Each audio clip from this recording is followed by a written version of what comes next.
Hi, everybody. This is the review, the continuation of the review. We did a lot of digestive, particularly, but I'm going to try to do this differently rather than do the PowerPoint. So I'm going to do it audio, not video related at this particular one. I'm just going to do it the customary style, sort of reviewing the questions as we go along. Frankly, I still have a little bit of finalization to do. But let's get started here. I may do this in two sections, just depending. And if you hear the sound of my voice, I would have done this sooner, but now I get a cold. Go figure. Nevertheless, here we go. So what we're going to look at is, I think it basically goes digestive, then urinary, then repro. And to be honest with you, you've had most of the repro already, because I think you're going to see just a hint, some similar questions to what you saw on the that lab exam. I'm sure they'll be very, very similar in their appearance. So again, know the distinction between the digestive organs themselves and the accessory structures. So, liver, gallbladder, pancreas are all accessory structures. Salivary glands, accessory structures. Appendix, kind of an accessory structure versus the stomach, the duodenum, the jejunum, the ileum, the colon, et cetera, et cetera. Those are all part of it. Remember the idea of peristalsis and segmentation based on the structure of the muscular externa being really the part that makes that occur. Understand the definitions that are part of it. We use the term alimentary canal and GI tract for most of these, or gastrointestinal tract, and really this hollow tubular structure that over time and development has created some interesting shapes and areas that we've been able to designate by specific names. But all of those passageways that are part of that passageway and the surround structures, not the accessory, but the primary structures. It has its own nerve supply that's both intrinsic and extrinsic. Intrinsic nerves are part of the structure, and really it governs itself more than anything else. The vagus nerve is the external portion of it. That's that longest cranial nerve that governs most of the internal organs. But other than that, the enteric nervous system, enteric means it's part of it. So that's an intrinsic nervous system. So it controls itself by a series of stretch receptors and osmoreceptors and chemoreceptors that are part of it. You should know various things about the shapes of it and some of the anatomical features. The mouth is pretty self-explanatory. The esophagus, there's not much to say. The simple columnar is certainly the key epithelium with goblet cells throughout that, although it does not start until we start the stomach, and it's part of the small and large intestine. And those cells are replaced more frequently than just about any other cell in the body. I think you could say, certainly as adults, that is true. I mean, during gestation, it's a little bit different what goes on. But these are the most rapidly reproduced cells. Roughly every 3 days, all of the cells in your stomach, large and small intestine are shed. The esophagus, the mouth and the esophagus, the entryways and the exit pathways, anus and probably starting just at the termination of the rectum, stratified, squamous, non-keratinizing. Because then it's about abrasion. The materials that are passing are either rough going in or rough going out comparatively. And in the digestive tract, now we've gotten, we're getting to the point where we're starting to change that into that chyme, that sort of liquid pasty material that's there. The interesting anatomical aspect of the digestive certainly has to be associated with the mesentery, those interesting folds of visceral peritoneum that include lymphatics and blood vessels and nerves and immunological structures and all of those things that help maintain where it's supposed to be, nourish it, separate it, give it the mobility that it so requires. So that's a really important part of all of these that are there. Let's continue on. The general alignment or structure of the muscularis externa, circular, on the closer to the lumen, deeper, and then longitudinal. So you always have those two consistent layers. Again, several other layers, you might find an oblique layer, most notably in the body of the stomach to allow for that churning or mixing action. So remember, those from deep to superficial, it's circular deepest, and then as you move more superficially toward the exterior of the organ of the alimentary canal, then you get the longitudinal, and the oblique is even deeper to the circular in the stomach. The different glands are part of this. That you remember the salivary glands and what they do. Parotid and submandibular are mostly serous. Sublingual is mostly mucus. The parotid is certainly the largest of those.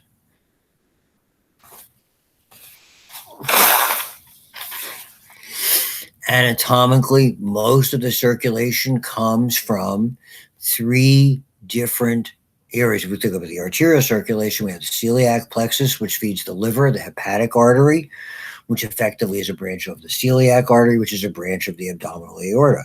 The most of the stomach and the splenic, so the gastric and splenic, are also from that. They come directly from the celiac, and the celiac is that single vessel that protrudes mostly anteriorly. Right? It's not a bilateral symmetrical, as we talked about before at length.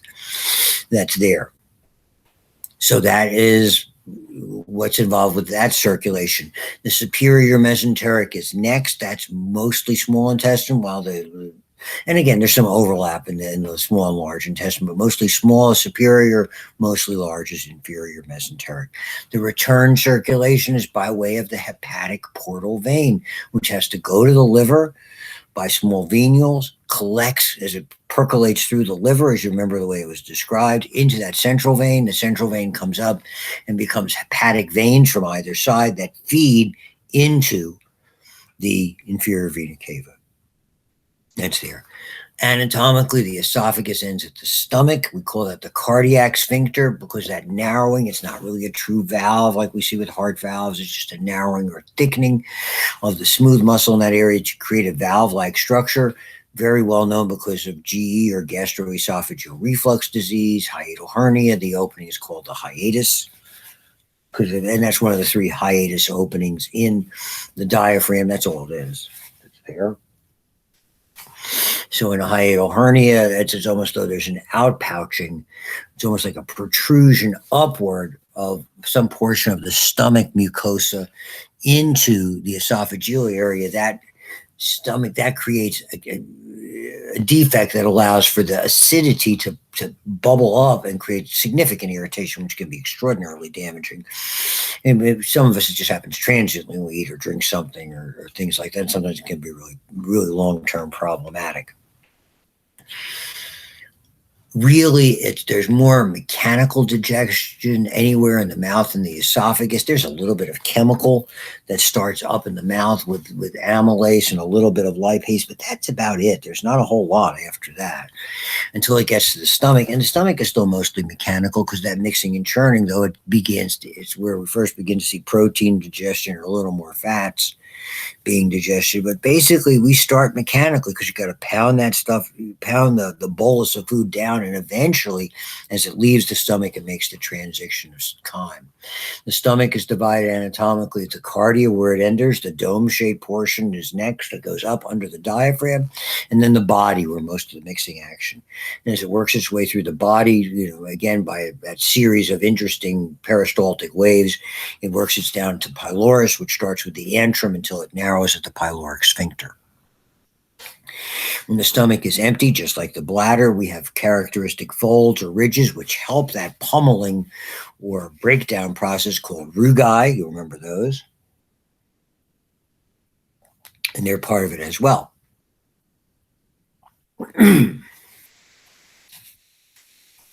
And so, again, the pyloric valve is really just a normal sphincter that's there.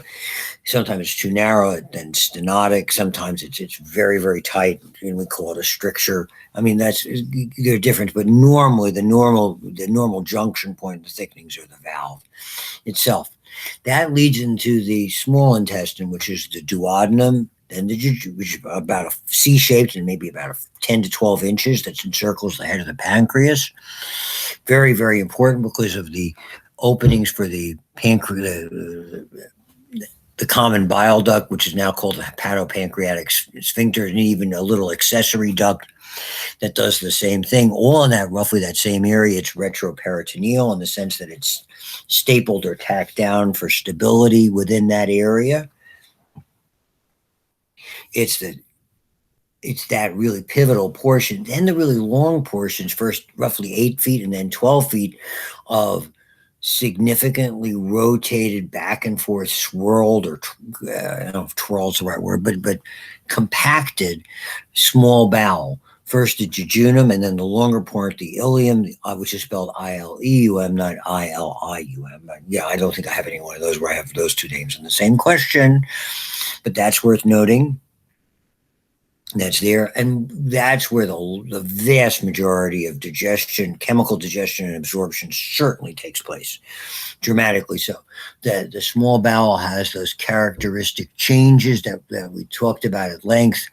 The plica circularis, or circular fold, so the food doesn't just pass in a linear fashion, but swirls around and around and around in a spiral fashion because of the spiraling that's there. At the same point, it has those characteristic finger-like projections called villi, and each of those fingers is surrounded by tiny cells, lining cells, simple columnar epithelium with goblet cells that have microvilli, that brush border, that massive surface area. So you have this immense amount of surface area, this tennis court-sized surface area, and basically a 25-foot long, inch-wide tube, for lack of a better way to describe it.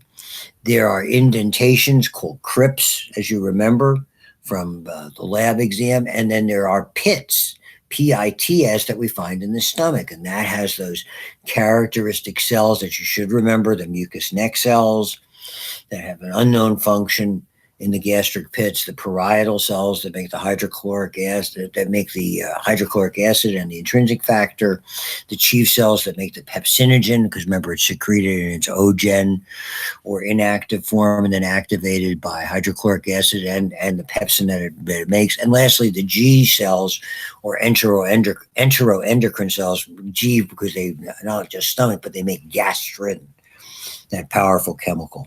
The lymphatic structures in those villi are called lacteals, and they're surrounded by a capillary bed. So those fingers absorb all the materials coming through the brush border and those microvilli, through the microvilli and all the cells that line it. And the ones that are easily water soluble go through into the capillary bed, but the lymphatic capillary, heavier, thicker, proteinaceous, fatty materials go into that. So they're processed somewhat differently. The large intestine has those characteristic sort of chambers called haustra.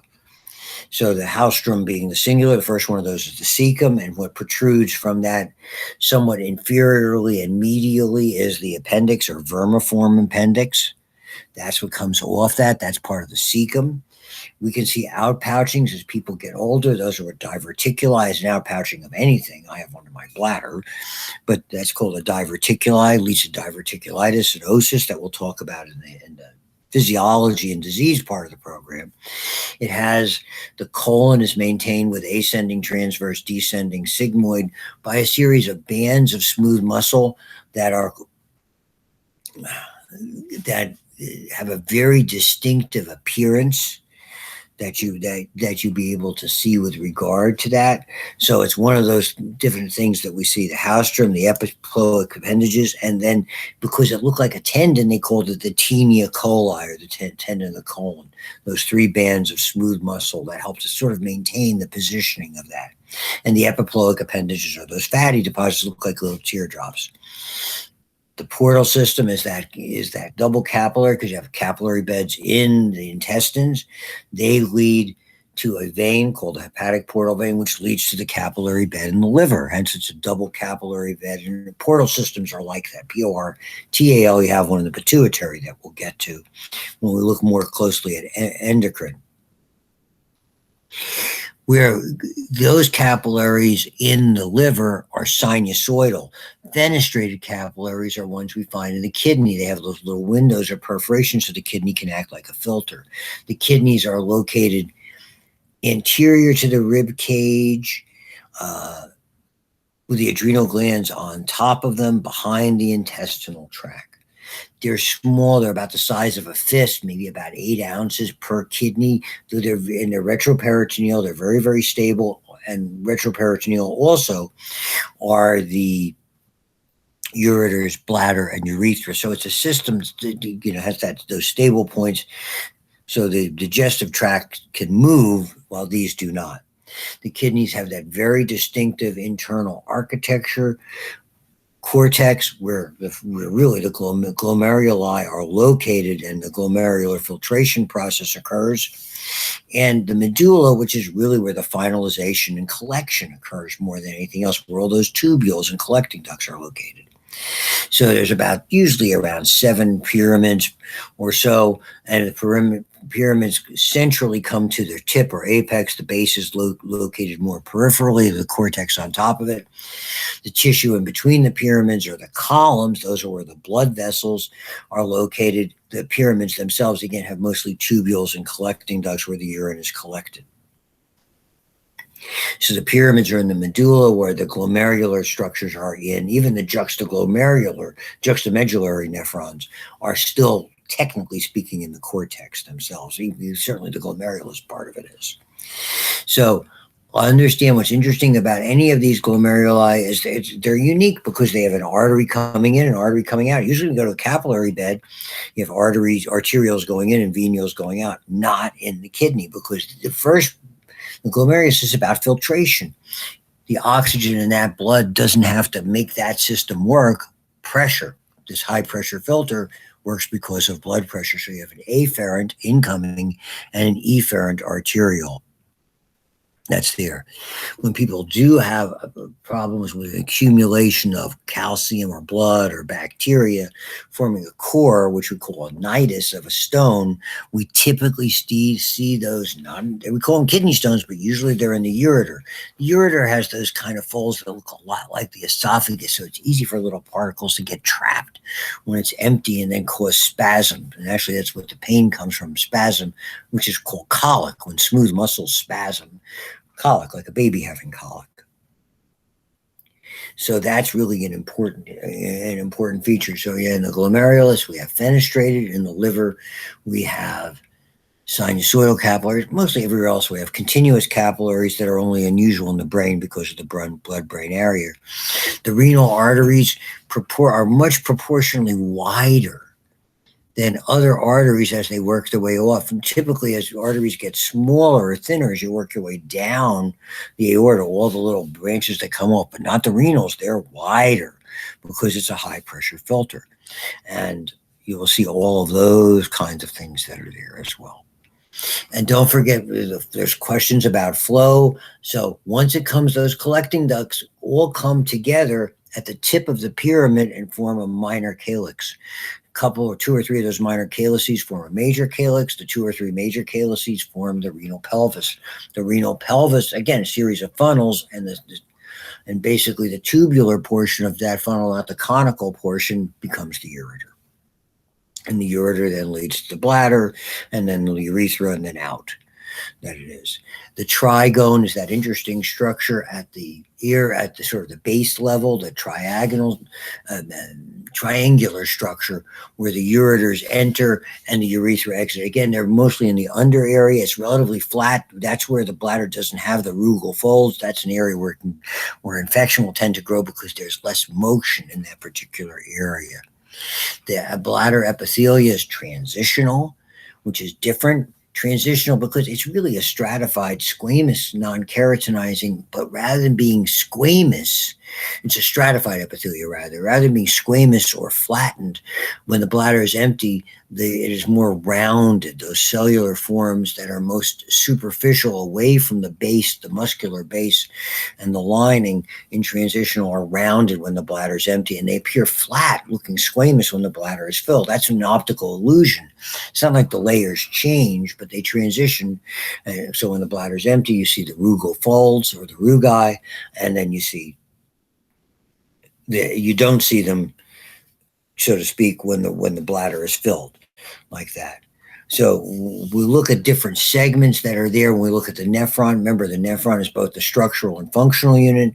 After the glomerulus, we have and this is another flow pattern, afferent arterial to the glomerulus and efferent arterial for the arterial blood, but the filtrate forms in the glomerulus as it sort of sprays out of the glomerulus. It's captured by a funnel-like structure that surrounds it called the capsule or Bowman's capsule. Then you have proximal convoluted tubule, then descending loop, which is thin because water passes through it, then the ascending loop, which is thicker, water doesn't pass, but electrolytes pass through it, then the distal convoluted tubule, and then into the collecting ducts.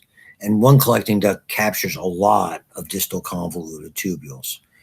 So that's the distinction between the ascending and descending loops. Descending loop is thin, ascending loop is thick, and we explore that more in physiology.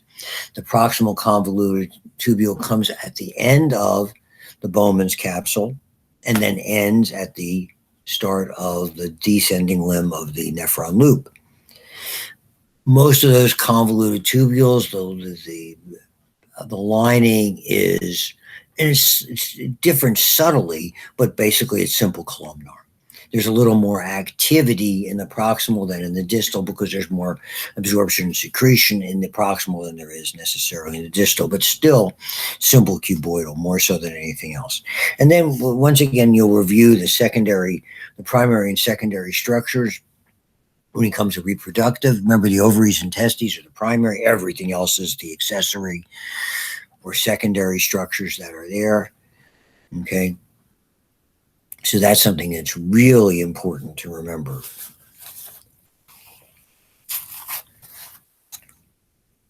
So other than the ovaries and testes, everything else is secondary, or if you want to phrase it as accessory. You should know the flow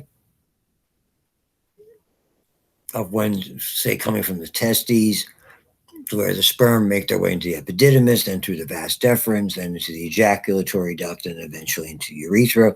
For eggs, coming from the ovaries, being there again, it's not a continuous structure. There's that opening or gap, very, very tiny, but technically speaking, it's in the peritoneal cavity before the eggs are expelled at ovulation and carried into the oviducts or fallopian tubes, and work their way to the uterus. And then if we were to look at something moving out from that area, from the uterus into the cervix, into the vagina, and then finally expelled out, it's there. And the female, I mean, it's fairly straightforward from the bladder by way of the trigone into the urethra and out. We don't have that elaborate urethral structure such as we do in the male, where we have three divisions of it: the prostatic urethra, where it forms and where it exits and surrounded by the prostate gland, then the membranous part where it's kind of joined the ejaculatory duct and it's going from inside to outside and then to the spongy urethra. You'll review those homologous structures once again that are there. And the other distinction in the male, obviously, is really the spermatic cord. That surrounds the gonads and the vas deferens, and in all of those structures, it passes through the inguinal ligament and then goes back into the abdominal cavity, or descends from the abdominal cavity. Either way you want to look at it, that's there. So the inguinal ligament is that point where the rupture occurs or the sports hernia occurs. But other than that, that's an integral structure that we find. The inguinal ligament comes from from the symphysis pubis all the way down to the anterior superior spine of the ilium. But underneath that is the spermatic cord, and that's where it's so tender with nerves and blood vessels and lymphatics, as well as these vital structures that are there. The homologous structures in the male and the female, like the penis and the clitoris, or the scrotum and the labia majora, or the fallopian tubes and the vas deferens, or remember those. Remember what the perineum is anatomically, that sort of four-sided structure with the symphysis pubis, coccyx, and the ischial tuberosities that are part of it. The muscular structures, the detrusor is part of the bladder. In the male, we have the cremaster and the dartos muscles. They're part of it that are there.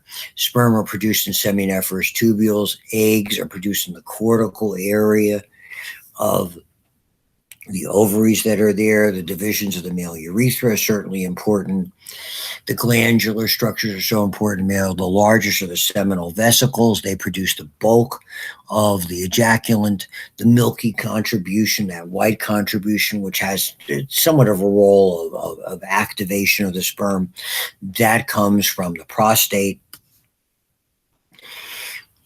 The urethra, the spongy urethra, is surrounded by the corpus spongiosum. That's where it gets its name. But on either side of it and slightly more dorsal to it, because that's more ventral, are the paired corpus cavernosa, and all those play a role in erection. Both the testes and ovaries have that tunica vaginalis, that on the exterior, and the tunica albuginea, which gives it that white hard coating, kind of like the sclera does in the eye. And then all the things that we find within the ovary are there, whether you have the primordial eggs, the follicles themselves where the eggs develop, the corpus luteum or the corpus albicans, which is what happens to the surrounding follicle as the egg is expelled, that are all there. The uterine tubes themselves, again, they are very, very similar. You have ciliated cells. They are mucus-producing cells that are part of it. They're probably simple columnar. Every so often we'll see stratified, 2 layers of columnar epithelia that are there, are part of it. The uterus, just like the dome-shaped portion, just like the stomach, is called the fundus. It's a smooth muscle structure.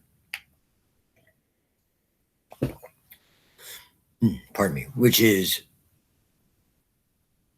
the muscle by nature is smooth. The lining is 2-layered, the basalis and the functionalis. The functionalis grows at every menstrual cycle and is shed. The basalis is always there. The blood supply to those layers through that uterine smooth muscle comes from the uterine artery, which is a branch off, which are called spiral arteries, which branch off the uterine artery, which is a little bit different. That's different than the gonadal arteries. That's a branch of the internal iliac that's there, and those spiral arteries going into spasm, and then we'll see when we go through the cycle itself how that leads to menstruation. The breast is part of this because it's technically in female repro. The breast is mostly fatty. The glandular structures are there, probably apocrine glands. They really don't grow and develop other than pregnancy and lactation. They're located on top of as you all know, the pectoralis major, and the majority of the material is fatty. Let's see. Again, don't forget the epididymis, collecting, maturing the sperm that are there. The one undescended testicle is called cryptorchism. That's associated with testicular cancer. The whole idea of descending testicles is pivotal because of that temperature gradient that occurs, that 2 or 3 degrees cooler allows for optimum sperm delivery. There's a blood testes barrier that's very significant. Those particular lining cells have a lot of tight junctions because if sperm cells were exposed to the bloodstream, they would not be recognized and there would be an immunological reaction. The ejaculant is mostly, even though there's a vast number of sperms, by volume is mostly seminal fluid, then prostatic fluid. The prostate itself is probably, peach pit sized. The digital rectal exam and the prostatic sensitive antigen test are really what would guide us with regard to what we're supposed to look for with that. There's other tests that you can do, but those are the 2 major ones that we do today. Let's see. And I think that's everything. All right, everybody. That's our review. If you have any questions, feel free to contact me. We're looking at 1:30. I'm hoping to get everything administered by way of Blackboard. I have a lot of paperwork to do today with regard to that. So thanks once again. We'll see everybody. And I'll be available via text throughout the exam. Thanks once again.